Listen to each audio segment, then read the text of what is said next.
سورہ توبہ کی آخری 2 آیات کے کرامات، معجزات، کمالات تو اتنے ہیں کہ بیان کرتا رہوں گا، کبھی بھی ختم نہیں ہوں گے۔ اللہ کی قسم اس میں اتنے برکات ہیں کہ میں اس کے قابل ہی نہیں کہ میں اس کے برکات آپ کے سامنے رکھ دوں۔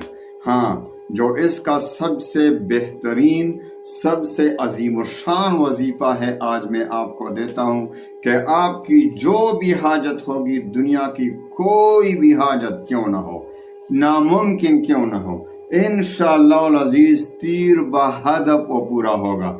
آپ کو خواہ مالی پریشانی کا سامنا ہو، قرض کا بوجھ ہو، لاکھوں کروڑوں کا قرض، جادو کا تو ایسا توڑ کہ اس جیسا توڑ آپ کو ساری دنیا میں پھرتے رہیں، آپ کو اس جیسا توڑ نہیں ملے گا کہ جادوگر پر وہ جادو واپس پلٹ جائے گا۔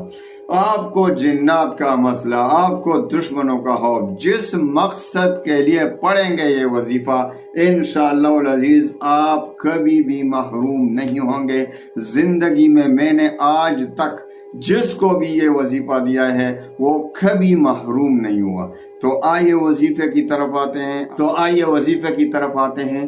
آپ نے ایسا کرنا ہے کہ آپ کو کوئی بھی حاجت درپیش ہو، آپ نے عشاء کی نماز کے بعد یہ وظیفہ پڑھنا ہے، اور دن کو بھی پڑھ سکتے ہیں، لیکن جس طرح عشاء کی نماز کے بعد اثر کرے گا، دن میں وہ اثر نہیں ہوگا، کیونکہ رات کے وقت ہمیں جو اپنے مشائخ سے ملا ہے وظیفہ، تو انہوں نے اسی بات کی سفارش کی ہے کہ اس وظیفے کو رات کو پڑھنا ہے، یعنی عشاء کی نماز کے بعد جب بھی آپ کو موقع ملے پورے رات میں۔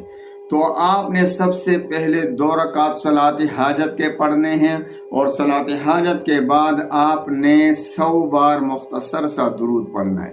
وصلی اللہ علی النبی الامی، اللہم صلی علی محمد وعلی آل محمد وبارک وسلم، جو بھی درود ہو آپ پڑھیں 100 بار۔ اس کے بعد 313 بار سورہ توبہ کی آخری 2 آیات پڑھیں۔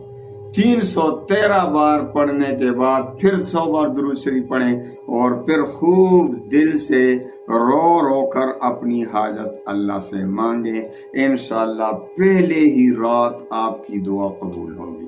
ورنہ آپ نے یہ وظیفہ 40 دن تک برقرار رکھنا ہے، یعنی 40 دن اس کا آخری حد ہے، آپ کا وظیفہ ضرور قبول ہوگا۔ 40 دن کے درمیان، 40 دن میں انشاءاللہ العزیز آپ کی ہر مراد، یعنی جس مراد کے لیے، جس حاجت کے لیے یہ وظیفہ پڑھیں گے، 40 دن میں انشاءاللہ پورا ہو جائے گا۔